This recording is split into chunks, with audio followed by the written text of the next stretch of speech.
Hey, what's up you guys, welcome back. So today I'm gonna do a couple tests on my S54 swap E36. So if you've been following my build, I was getting frustrated and I'm still frustrated with power loss, and I'm talking about like a significant power loss. So recently, like 2-3 weeks ago, I did a Venice rebuild, like completely Venice rebuild with the oil pump and all that stuff.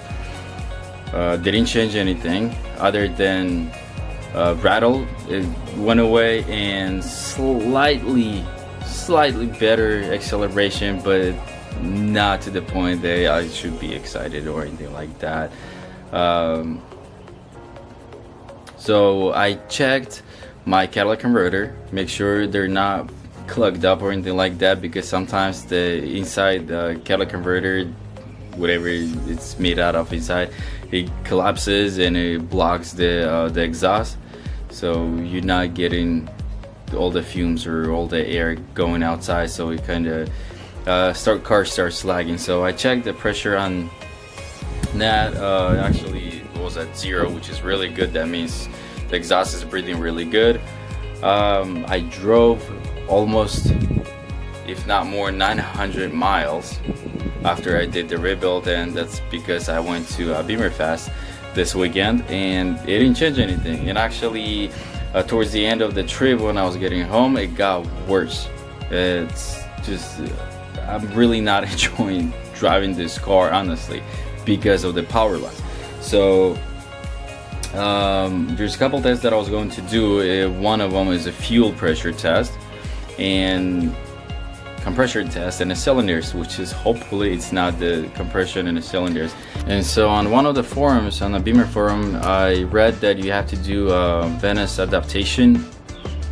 I don't really know if it's true, if you really have to, because I drove, like I said, a little over 900 miles and it should have get adapted or whatever it's supposed to do at that point. But if that's not gonna help, I'm gonna check the fuel pressure, and if the fuel pressure is good, I'm gonna check the compression, and if that's good, then we're gonna go to plan with C, which is gonna do the adaptation and see if that's gonna help. But right now I'm gonna, like I said, I'm gonna do a pressure test, fuel pressure test. So I'm gonna flip the car around because the fuel filter and everything is on the driver's side, so I'm gonna flip it around, go change, because I have to crawl under the car, and let's see how it goes. This is my first time, so then this is, well, I'll show you the tester when I come back. So this is weird, but first time I tested it, it was fine. The needle wasn't jumping the way it's jumping actually right now, and I'll show you a quick video. It's really short that I did actually with the phone, but needle stayed actually in one spot. It was like, what, 70 and some change. Wasn't jumping, wasn't anything. Give it a gas, it goes up to 8, and this is where it's at right now. So I think it's good, but I don't know why it's jumping now, so I'm gonna have to double check with that. But if you give it gas, it actually stays. Like, give it like a 2500 RPMs or whatever, and it stays fine, it doesn't jerk or anything. But at idle, it's jerking, but the car is fine at idle. It's just, there's no power. So let's see what I can find out about that. So what's up you guys, this is day number 2. I'm ready to get back to work. So after yesterday's diagnosis, fuel been going up and down. It was kind of weird because first time I started the car, fuel was fine, or the gauge. Second time it was starting to shake. Third, fourth time it just, the one was going crazy up and down. So it's not 100% what's going on with it. There's two different problems that can be. Either fuel pump is going out, which is, and or fuel pressure regulator. So I'm gonna go with the cheaper fix right now, because the fuel pump is, if you buy from dealer, $400 or $500. I came by aftermarket one. I think it's 100 or a little over $100, but I've been wanting to replace fuel filter anyways, and I'm gonna replace fuel filter and might as well just replace the pressure regulator. It is a bit more expensive than a filter. Filter was like $30 or 30 some dollars, and this one, the fuel pressure regulator, was I think close to $80. So again, whatever, I'm gonna replace it, see what happens. I got my gauge here. This is my fuel filter, and this is my regulator again. So I guess these are the numbers, I think. And the filter. So anyways, I'm gonna crawl under the car again, take the filter out. I put everything together yesterday, but because I drove it today, it does the same thing. It's weird that car doesn't idle weird. It idles fine. There's no problem. I don't know why the gauge is going crazy up and down, but whatever. Again, let's jack out the car, take the old filter with the pressure regulator out, and put the new one, see what happens.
So a couple things to know when you do something like this, not necessarily like replacing the filter, but you're working with the fuel.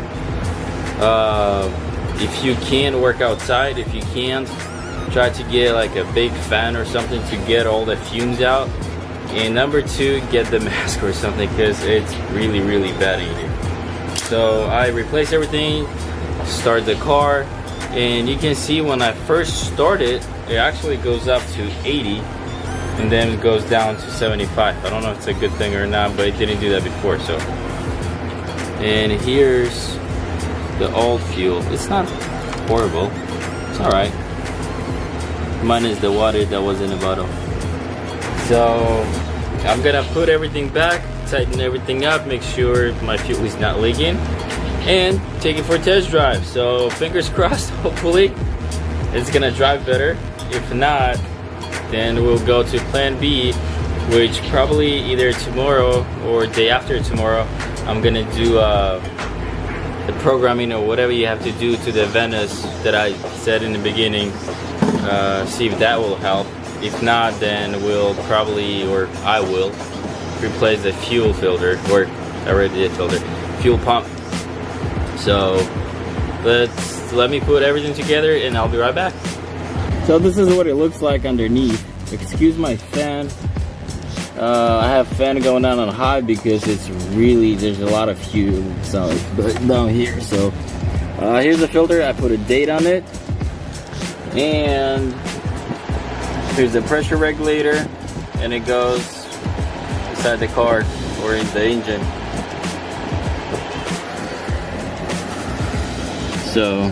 So test drove the car, and honestly, well, first of all, I need the brakes.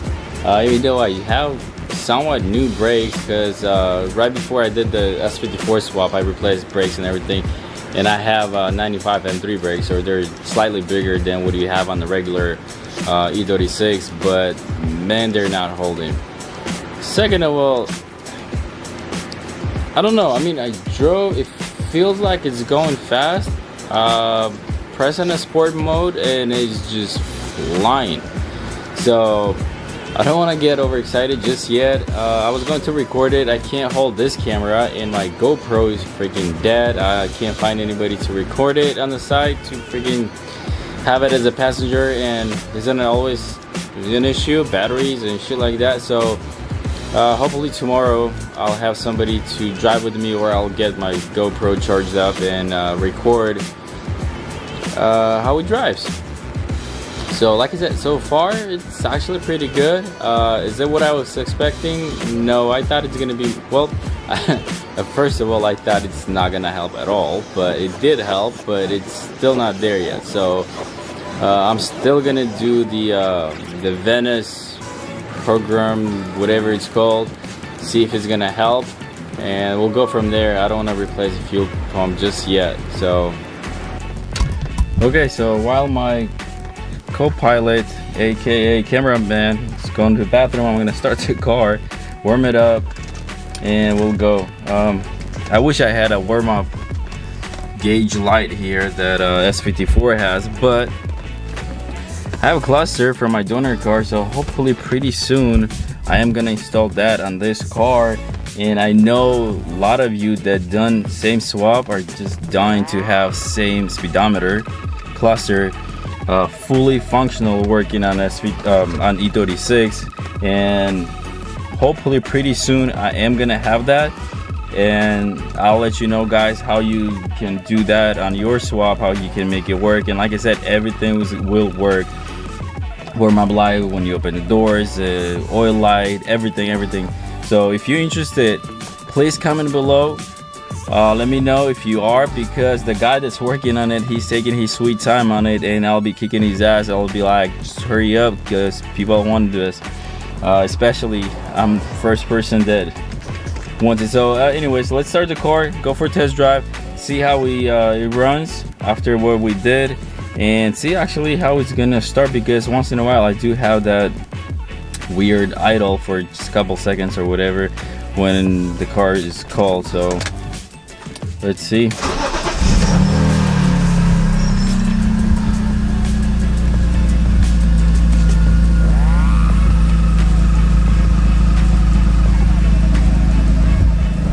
So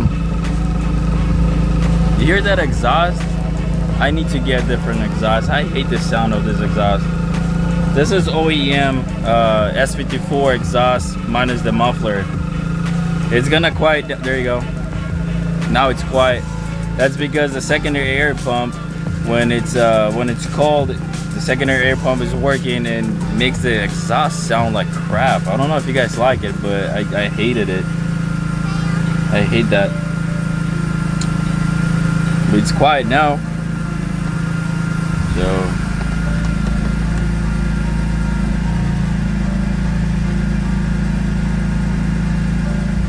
So warm up a little and let's go.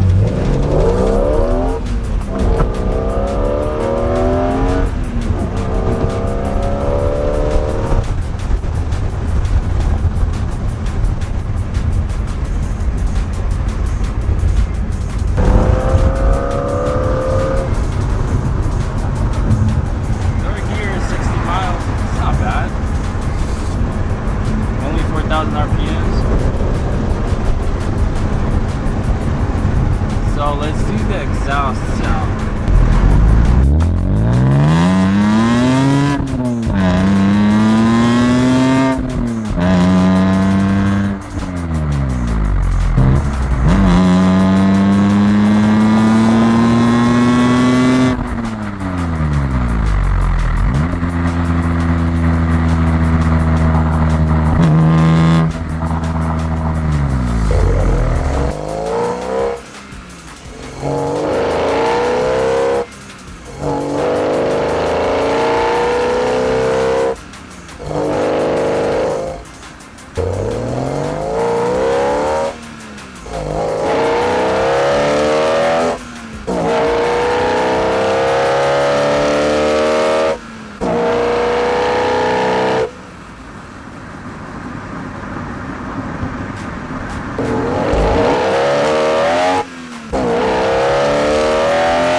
So okay, we're back for test drive. I do apologize if the camera was all shaky and everything. I do need to get like a camera mounts and stuff like that inside for the car so I can record better shots.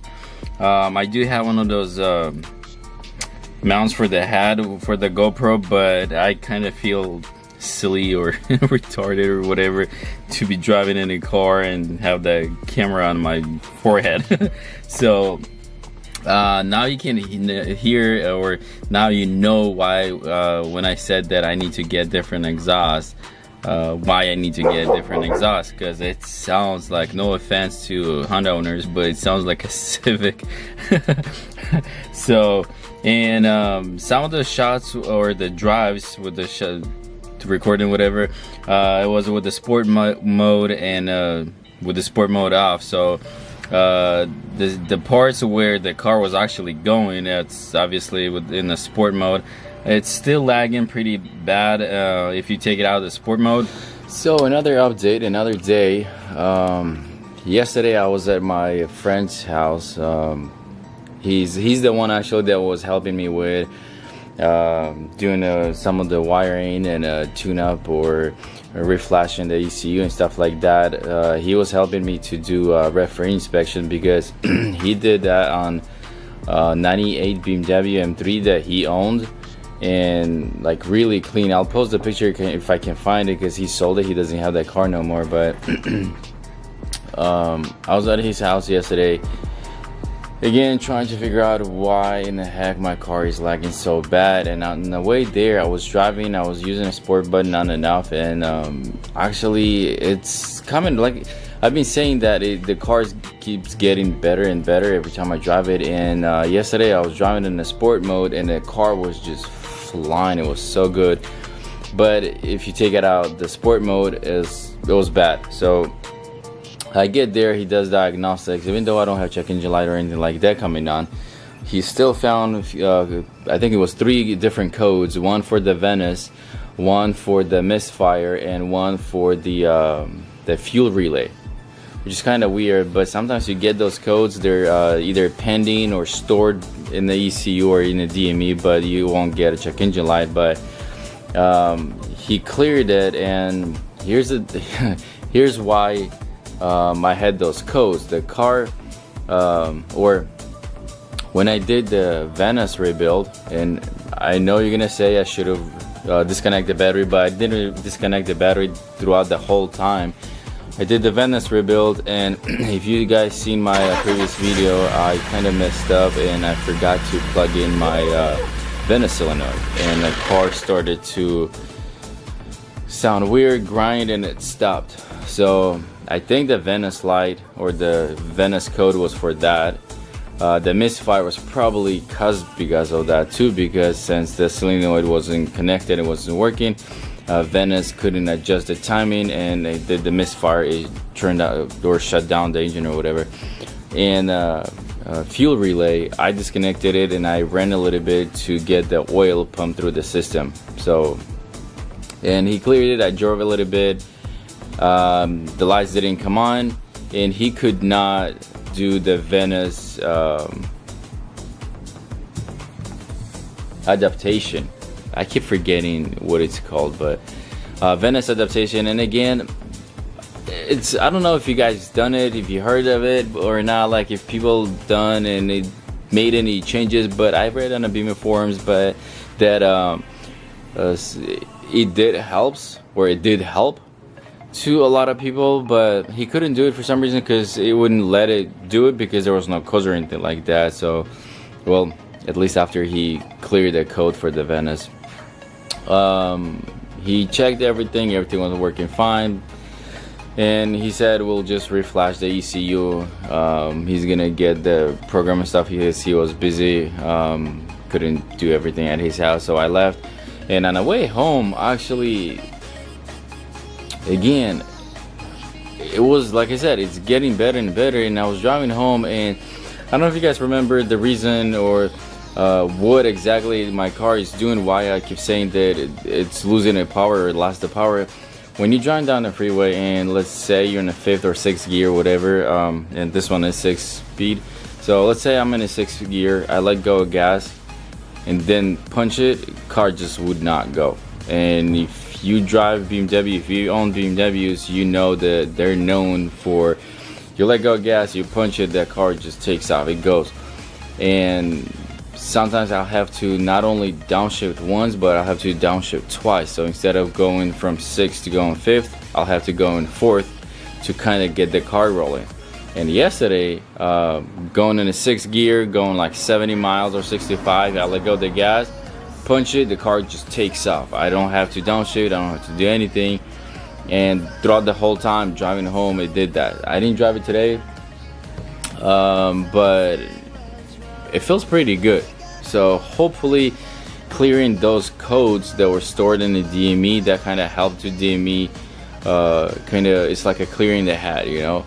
And hopefully it's gonna come around, it's gonna get better. But like I said, the sport button, the mode is just, the car just, it's super fast. It's back the way it was supposed to be, or the way it was from the beginning when I did the swap. But out of the sport mode, it's still coming around. But again, we'll see. If that doesn't help, I mean, if it's not gonna get better or whatever, I will reflash the DME, see what we can do with it. But other than that, I mean, that's it for now. I don't know what else to do. My fuel pump is working, there's no reason to replace it. I checked the fuel pressure and it's been steady. It doesn't change anything. So, and one of the things that I was kind of afraid that I couldn't remember if when I took the fuel pump from E36 and E46 M3, I couldn't remember if I did mismatch them, E46, and I put E36 E36 fuel pump back in my E36. But since my fuel pressure is pretty high, or higher than E36 supposed to be, it's now I know it's 100% is E46 M3 fuel pump inside, because the E36 has, I think it's 3 bars, I might be mistaken, 3 or 4 bars or something like that. I think it's 3, but M3 is 5. E46 M3. So keep on driving, and I'll update you guys on the progress, if it gets better, whatever is gonna happen. So for now, this is it, and see you in the next video. So I'm back from test driving. Well, actually, me and my wife went out to kind of test drive it, plus just went out to have some fun or whatever. It is dark outside now, but I don't know if I should be excited, happy, or sad, because honestly, when we left the house, man, the car was back. I mean, the power, even without the sport mode, I'm speechless. I mean, it was fast, and you put in the sport mode, it was even faster than fast. So drove for a little bit, got to the highway, and right before sorry, my camera is getting out of focus for some reason, but right before I got to the freeway, or went onto a freeway, whatever, got on, my check engine light came on.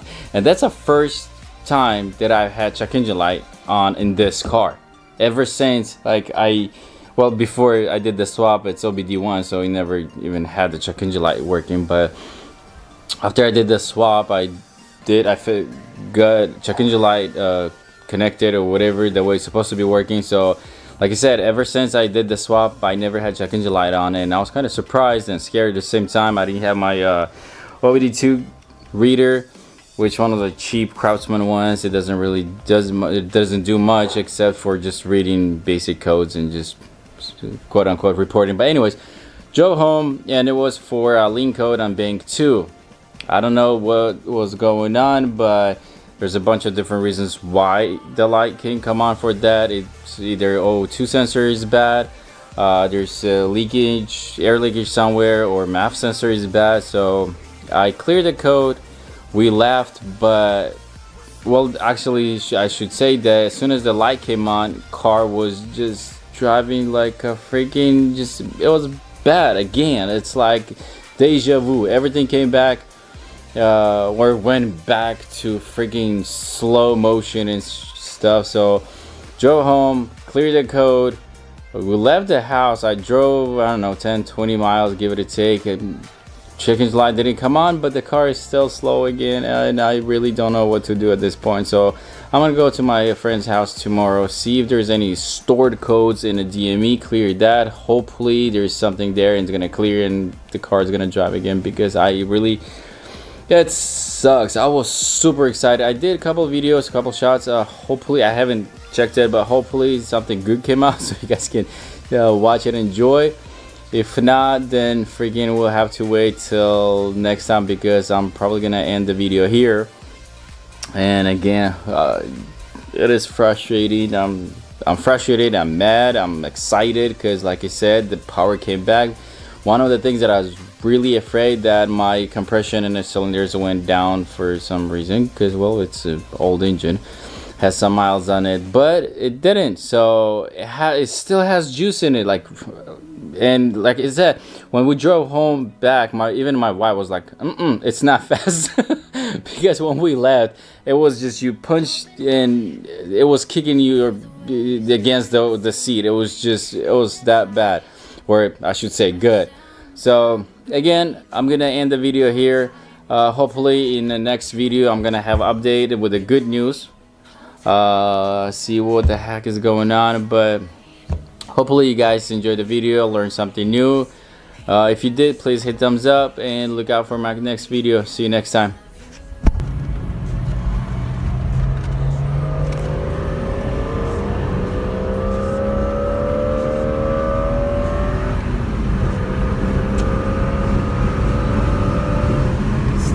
Fourth gear.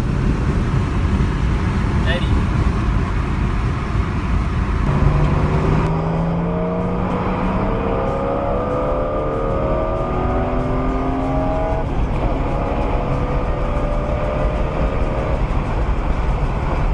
I did made a fat burnout outside my house, which I shouldn't have done it, but my son was in the back and he was all like, do it, do it, do it.